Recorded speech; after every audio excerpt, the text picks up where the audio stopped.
Hello, my dear friends. How are you? I'm Mario Theriger, and today I'm here to try to express something that may go against the general and common belief. It certainly goes against what I also used to believe. So if you would be so kind and bear it with me, I'll try to explain this perspective, which is about children, the very young ones, if they are naturally animists or not. Or rather, if we are born with a natural animistic perspective, or if animism is actually learned through the course of life, and children are not, in fact, predisposed to an animistic perception. Before we start, I've been reminded by some of you that at the beginning of my videos I should ask people to click the like button because it helps the videos spreading into other people, because when YouTube detects a continuous display of likes on a specific video, it will suggest it to other people, and so apparently it's a good thing for the video and for the channel. After almost 7 years of being a YouTuber, I never really thought about that. So I ask you to give a like, if you would be so kind, because it also helps, and people may like the video, the content, but often forget to do that. And that's why you told me to remind people of that precisely. Thank you. So let's get straight into this subject, my dear friends. Deep breath. All right. Children are often thought to be born as natural animists. And indeed, some years ago, I would agree without questioning it much, as it makes some sense. But I've changed my mind. On the previous video concerning witchcraft and its similarities with shamanism, I have briefly expressed that there are certain behavioral patterns children display at a young age that, according to the old lore on traditional witchcraft, already shows a predisposition to become a witch later on in life, or something else related to a sensibility towards the, let's say, magical and the supernatural. This we also observe in shamanism and or within an animistic community that has a shaman. Shamans or elders observe the community's children's behaviors and determine their vocation, their future vocation.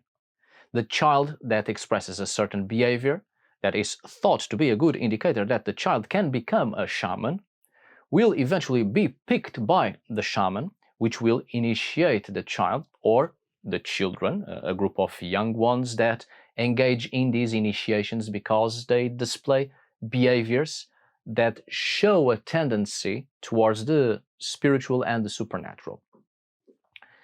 Not all of these children become shamans. Not all of these young ones initiated into it actually succeed.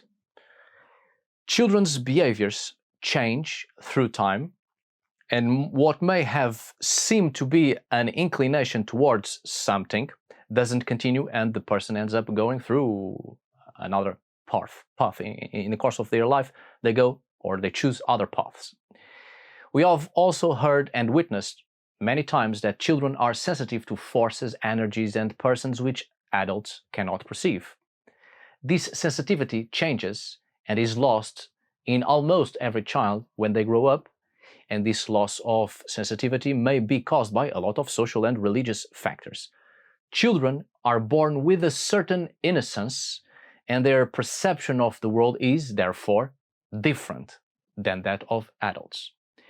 And this has often been taken as children being naturally animists. But this is a mistake, in my opinion, and according to new studies on animism as well. You see, when a child, for instance, picks up a teddy bear, the child can give personhood to that teddy bear and treat it as a living being. When you threaten to hurt the teddy bear, children react. Often they get sad because they don't want the teddy bear to be hurt. This, in psychological terms, specifically dealing with children, is called animism, but it is not actual animism.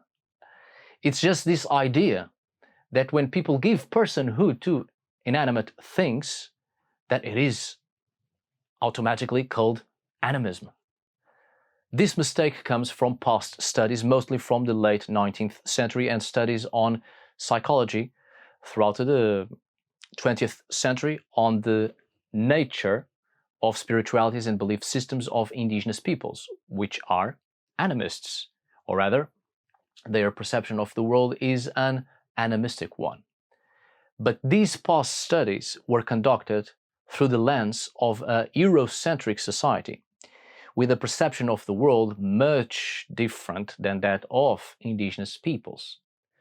Studies on indigenous animistic societies from a past Eurocentric or Western society point of view were often conducted by extending Western perceptions of reality and agreed upon senses of what constitutes the real into the indigenous societies under study, often explaining behaviors by filtering them and labeling them as primitive, and giving instead a Western explanation for it.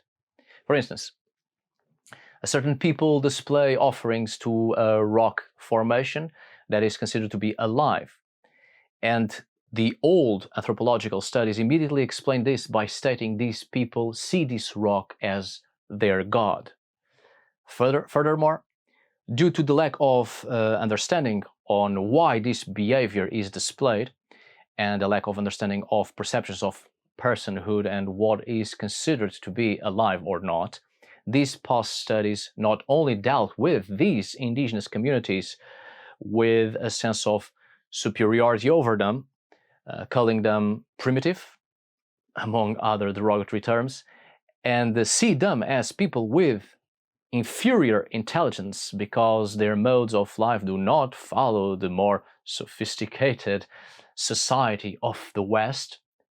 They also stated that the reason why such societies continue to praise and worship rocks, trees, and other inanimate things is because of their inferiority, which doesn't allow them to evolve beyond a child's naivety. Basically, these studies used to see indigenous peoples and animistic communities as being childish, naive, inferior. Much of these studies were also conducted through hearsaying and or reading old testimonies and records of late colonial endeavors. There's a lot of 17th century Western perception towards indigenous peoples that was still relied upon by 20th century anthropologists and psychologists. This to say that there was a wrong understanding of animism and to be a psychological failure to adapt to the modern world and its sophisticated modes of life, and thus remain childish in one's perception of the world. Animism was taken as to give personhood, identity, and life to inanimate things. This is one of the major and wrong reasons studies have pointed out that children are naturally animists and people are naturally born animists because they give personhood, identity, and life to inanimate things. But when children grow up, they stop being animists. This is wrong. This is giving a sense of inferiority to both children and indigenous peoples. An indigenous animistic perception of the world isn't about giving personhood, identity, and life to an inanimate object. It is instead, here in a very basic and quick explanation, to detect personhood, identity, and life in something, which is quite different. Children cannot do this, not yet. I am not denying that children have the sensibility to see certain things and experience certain things we would immediately label as spiritual or supernatural. What I'm saying is that they cannot yet detect where in fact personhood, identity, and life lies, because children give these aspects to something, anything, but that something may not naturally have these aspects in it. And the things that have, children cannot detect such aspects in their fullness, not yet. Remember the example I've given on other videos concerning animism? Not all rocks are alive, but some are. In this case, not all rocks have personhood, identity, and life, but some have. Animism isn't about randomly attributing these aspects to something, but it is instead to detect these aspects in what may be seemingly inanimate. You have a bunch of boulders, but how do you know which one, if any, actually possesses personhood, identity, and life? You don't, unless you learn how to detect this, and such knowledge is passed down to you. In other words, children are not naturally animists. They learn how to be animists, and they learn to develop certain sensibilities and senses they are born with, which means without an animistic consciousness, without an animistic perception of life, children often lose their early sensible perceptions of the world because they are not animists. Looking at indigenous populations, communities, groups, and animists themselves, we detect that actual animists are the adults, the elders as well, but not the children. Animism is learned so that one may perceive personhood in the things of the world that actually possesses such personhood. Children are taught this, or they are not. Children that are taught this, they were not animists, but they can become animists. And this goes to every one of us who weren't born within an animistic society, and therefore we were not taught how to be animists. But now we are trying to be animists. This is important to state here. When we try to be animists, having lived for many years and decades even within a non-animistic society, it's not really about adopting a child's perception or being naive and innocent in the way we perceive the world. It is instead rearrange our perception of the world, our perception of life. A slow process of learning how to detect personhood and detect it where it actually lies. But worry not, even elders who have been born into animistic societies can commit mistakes and fail sometimes to detect personhood or wrongly give personhood to something that doesn't have it. It happens. And this also shows that animism is always a work in progress. It is taught, it is learned, and developed. Just as a child is taught how to read and write and speak the words of its people, a child also has to learn how to be an animist. Sigmund Freud was quite clear on his thoughts concerning animism. To him, animism came naturally to man because man projects his own likeness unto the world. As such, the world is alive and personhood is given to things because it is a mere projection of what man wants to see in the world, and that is himself. Freud expresses that animism is no more than a human internal subjectivity projected onto external objects. Things such as spirits, according to Freud, of course, are only projections of man's own emotional impulses. In other words, humans' obsessions turned into persons, and so animists populate the world with such persons in an attempt to meet their own troubles and problems and solve them internally. We now know that Sigmund Freud was wrong about many things, but certainly about animism. Jean Piaget goes further into this, focusing on the case of children. According to him, children are animists until they develop more advanced, rational, and correct understandings of the world around them. Still following the same line of thought concerning the perception of animism to be primitive and childish.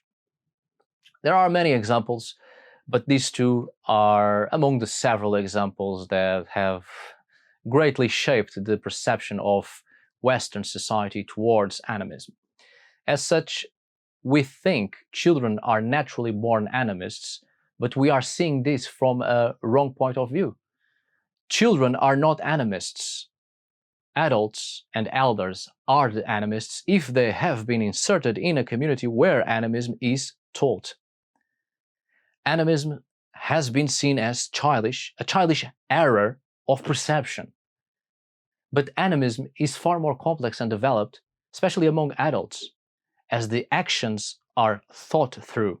There's motif, there's a deliberate behavior aimed to cause something, and that effect to cause and from cause to effect is the product of experiential knowledge. Children may give personhood to inanimate things, but doesn't mean they are detecting it. Children may have the predisposition to see some entities, persons, that others cannot, but doesn't mean they understand what they are seeing or can distinguish between persons. Nevertheless, children are smart and they know how to distinguish between living human persons, and they know the difference between human persons and plants and objects. But detecting personhood isn't the only thing about animism, but also to detect cause and effect. And there are many things in life and in the world that manifest themselves in multiple ways, and children do not yet have the knowledge to detect cause and effect of a great quantity of things that do not come directly from a present action or behavior. Take the example of bad luck, illness, even death within a community. Not simply events that naturally happen, but a sequence of events out of the ordinary, or a sudden lack of rain, or of animals in a particular space, or fish vanishing in a lake. There's cause and effect on a bigger scale, and it must be determined. There's imbalance within an environment, and it is affecting many lives. In animism, cause and effect of such dimensions can be determined and examined by adults, by those who have been taught to have and understand an animistic perception. A sudden hunger and bad luck may be the result of several unseen forces. It may be a previous hunt which was not properly propitiated, and other than human persons take revenge upon the human community. A sudden illness spreading within a family or a group might just be caused by an angry or offended ancestor, and adults and the elders must determine a way to meet the desires of spirits of other than human persons. Children are not born with such knowledge. Animism is about experiencing life, and through experiences and passing on generational knowledge, people understand and know how to behave towards the others, towards the unseen and the seen persons of the world, most of which are not human persons. A child isn't born with the knowledge on how to correctly propitiate a killed animal, how to appease and meet the desires of an angry spirit or an unsatisfied ancestor. Children are not born with the knowledge on how to distinguish between good and bad ancestors, and between ancestor of the community and ancestral spirits of all sorts. They do not have yet the conception of ancestry and of time and space that influences such ancestral web of beings, among many other things. Animism is a development of actions and behaviors towards the world, both the seen and the unseen, and towards other modes of life, other communities of persons that are not human, and towards other realms and spaces of existence. It is acquired knowledge of many different realities and how to behave towards all of these things. Animism does not come naturally. Animism is learned and nourished, taken care of. It's like a plant. You have to water it, take care of it so it can properly grow, and who knows, might grow into a tree and give fruits. So it is never a simple answer to point out where personhood lies. One must learn how to detect it, and it varies quite a lot depending on the circumstances, patterns, the land itself, the experiences we have, the gathered knowledge. It requires effort. Animism is also about the creation of relationships with all sorts of persons, and that's how life, personhood, and identity can be detected. And because it is a process of learning, It is not something fixed. We always see that animism is quite fluid and adaptable to each circumstance. It's constantly on the move. It is alive. So we learn and relearn, and we make mistakes and we learn from them. That also happens within animism. Sometimes even animists, even the elders, fail to recognize personhood in something, or they make mistakes. Animism is alive and it flows with the existences of persons all around us. So it is understandable why animism has this wonderful fluidity of concept and knowledge, because it is a constant interaction and experiential relationship with the land and its persons. This also to say that indeed sometimes we do project human emotions into things, and that may pass as animism, but it is not animism. Although, because animism is a continuous process of learning and mistakes can be made, of course, animists sometimes project human emotions into inanimate things. But that's something everyone does, regardless of being animists or not. Above all, we are humans with different perceptions of the world, and we are engaging with the world and interacting with it in order to live a life that is more fruitful in every aspect. Mistakes are made all over by anyone. Children do project their own emotions into things, just like everyone else.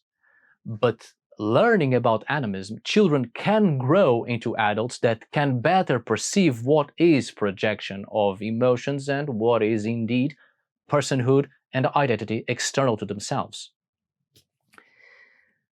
The very fact that humans of all sorts and every background can project their own emotions into things, and this can also happen within animism because animists are humans, it already demonstrates that animism requires education in order to understand projection of human emotion and to understand personhood. To avoid mistakes and wrongly attribute personhood into something that doesn't naturally has it and thus fail to detect it where it is. Animism requires experience and demonstration, which are two crucial points in the process of learning anything. Therefore, children have to acquire experience through living and require demonstrations so they may learn. And those who can teach them are, of course, those who have already lived longer and have already gained knowledge, adults and the elders. Again, I'm not denying experiences people have during childhood and certain sensibilities and predisposition to see and experience some other than human persons. What I'm saying is that by learning animism, children can better make sense of what they experience and can grow into adults with a better knowledge concerning the things they are sensible to. And they can learn how to reflect upon such experiences and better engage with what they experience. This requires a continuous process of learning and studying and perfecting the knowledge gained through continuous experience, wisdom. And continuous experience can only form knowledge, wisdom, if we learn how to engage and understand it. My dear friends, I hope this video was useful. With this video, I hope to pass on to you that it is never too late to learn and relearn and reshape our perceptions. Life is a continuous process of learning, and there are always mistakes to make. Thank you so much for watching. See you on the next video, and as always, thank you for today. Until we meet again, my dear friends.